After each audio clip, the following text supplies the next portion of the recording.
tu? We're going to Krabi, direct to Krabi, and no transit. And it takes about 12 to 15 hours to get there. Right. And inshallah we will arrive at 7:20 a.m. tomorrow. Enjoy your journey and safe. Assalamualaikum warahmatullahi wabarakatuh. Kita ni dalam perjalanan ke Krabi dari Bangkok dengan bas VIP 24 seater. Perjalanan akan mengambil masa selama 12 jam. Semoga perjalanan ini diberkati dan dirahmati serta dipelihara oleh Allah. Bismillahirrahmanirrahim. Alhamdulillahirabbil alamin. Wassalatu wassalamu ala asyrafil anbiya'i wal mursalin wa ala alihi washabbihi ajma'in. Subhanalladzi sakhkhara lana hadza wa ma kunna lahu wa inna ila rabbina lamunqalibun. Bismillahirrahmanirrahim. Wa inna ila rabbina lamunqalibun. Sallallahu alaihi wasallam wa ala alihi wasallam. Subhana rabbika rabbil izzati amma yasifun wa salamun alal mursalin. Alhamdulillah.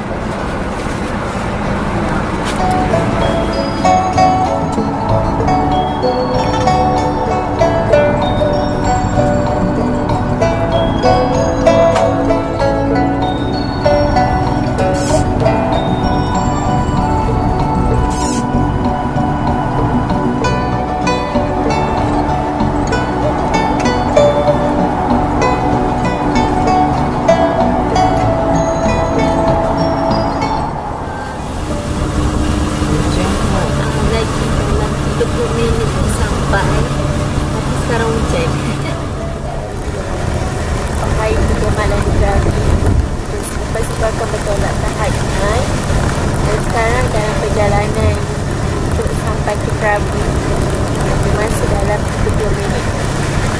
Suasana kat luar ni tengah hujan. Keadaan bas sangat selesa. Ada tempat duduk kat belakang, ada tempat letak kaki, boleh ada tandas, boleh baringkan aircon dia pula sangat sejuk. Bawa selimut, tapi dia ada bagi selimut dia pun selesa juga. Bagaimana solat subuh? Alhamdulillah senang juga untuk solat sebab dah buat preparation apa semua. So solat atas sini.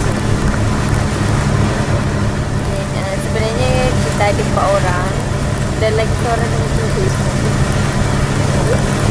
Itulah kesan-kesannya apabila bas ke dalam Malaysia. Dia mengangat.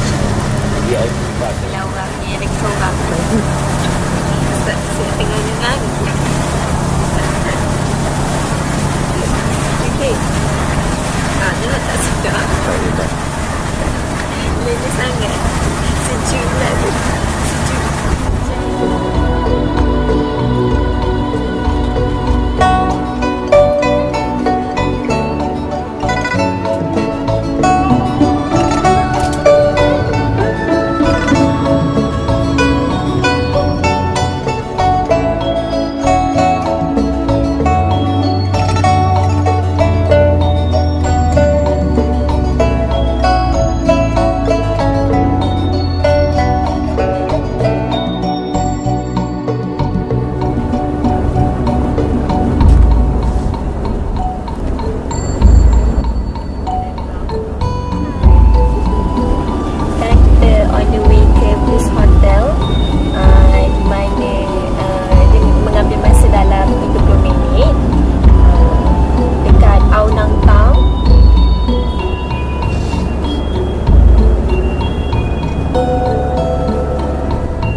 tempat kediaman kita orang untuk selama 4 hari 3 malam di Krabi.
Bye.